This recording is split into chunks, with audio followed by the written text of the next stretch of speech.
Ladies and gentlemen, the President of the United States and Mrs. Reagan.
Of the Kingdoms of Nepal and the United States of America.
Nancy and I welcome you to the White House and to the United States of America. It's a particular pleasure to have King Birendra back in our country for the first time since his student days. We hope that you will again feel at home and among friends here, not only at the White House, which you visited as Crown Prince, but throughout our country. And Queen Aishwarya, this is your first visit to the United States, and we hope that our goodwill and hospitality will encourage you to return again. The United States and Nepal are on opposite sides of the globe. We face different challenges, and our cultures symbolize the diversity with which mankind views the world. Yet our ties have grown stronger since our countries established relations in 1947. The vast distance which separates us is bridged by the miracle of modern communications and transportation. Our distinct cultures are linked in our people's common commitment to peace and human progress. In Nepal, Your Majesty, you've set forth to win the battle against illiteracy, disease, hunger, and poverty. The challenges you face on the frontier of modernization are formidable. The very topography, which makes Nepal one of Earth's most beautiful sites, makes your task more difficult by limiting the amount of arable land and complicating communications. Although improved health and nutrition in your country has saved lives, it has also increased the pressures on finite resources. Education and information have expanded the horizons of your citizens, but have also raised their expectations. Your development program, which began some 30 years ago, exemplifies the wise and progressive leadership provided by your family.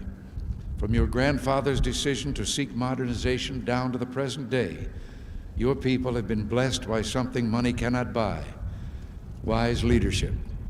This, coupled with your country's hardworking people, tremendous hydroelectric potential, and access to substantial technical and financial support from the international community, all represent opportunities for dramatic progress. America is proud that for a third of a century, we've played a part in your development efforts. The record reflects the close partnership of our governments and peoples. We plan to continue American investment in Nepal's economic development during the next 5 years, including the funding of new agricultural research and training projects, areas which Your Majesty has identified as vital to improving the well-being of your people. The Peace Corps will also continue its important work in Nepal. More than 2,000 volunteers have served in your country, one of our largest Peace Corps posts. The 180 volunteers presently there are carrying on their fine tradition of competence and compassion.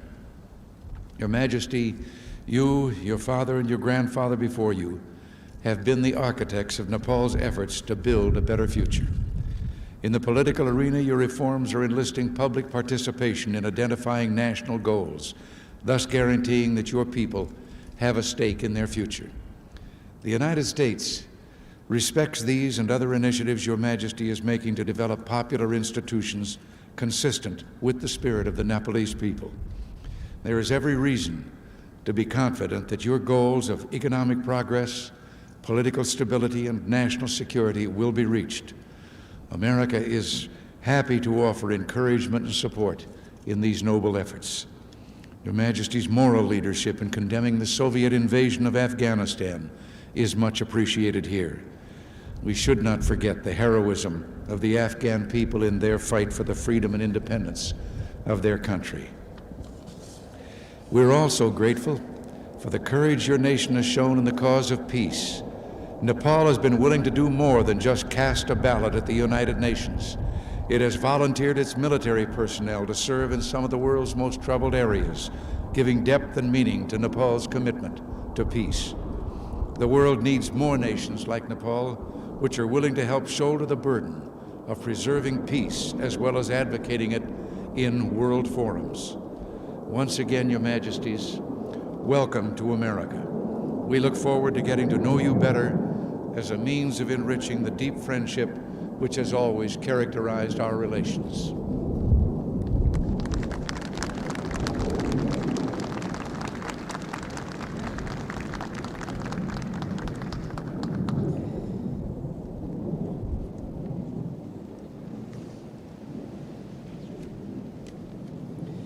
Mr. President, Mrs. Reagan, ladies and gentlemen,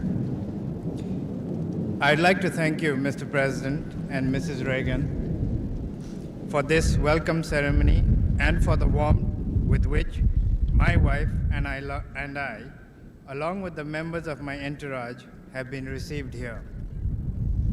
I also wish to convey to you, and through you to the government and people of the United States, greetings and good wishes of the government and people of Nepal. For me, it is also a nostalgic moment. I recall with fondness the time I had stood by my august father, late King Mahendra, on a similar occasion in a similar setting here in 1967. I do not feel a complete stranger to this land. Indeed, I come to you in the spirit of a friend who has had the benefit of studying in one of your leading institutions of learning. Inspired as Nepal and the United States are by the common goals of striving for freedom and dignity of man, it is also a fulfilling experience for me to be back here again. Mr. President, few things in the history of man have been as eventful as the discovery of this newfound land. It gave birth to a republic known not only for its inspiring ideals, but also for the most epoch-making feats of scientific endeavor. Viewed from this angle, America stands on the very forefront of modern history. Indeed, what the United States represents is a harmonious amalgam of high human and material achievements rarely surpassed elsewhere in the world. As a nation that has brought about such profound changes, it is only natural to look up to this country in joining hands with the rest of the world to herald a new age of peace, understanding, friendship, and prosperity for all. Committed as we are in Nepal to these ideals, we hold you, Mr. President, in high esteem and wish to see the United States as a bulwark of peace and stability, cherishing the belief that all nations of the world, whether big or small, rich or poor, developed or developing, must have a place under the sun. It is in this spirit that I look forward to exchange views with you, Mr. President, on matters of mutual interest. I also hope to meet other leaders and seek the opportunity to renew my acquaintances with friends that I have known. I'm confident that our visit to this country will be fruitful as well as memorable. Thank you.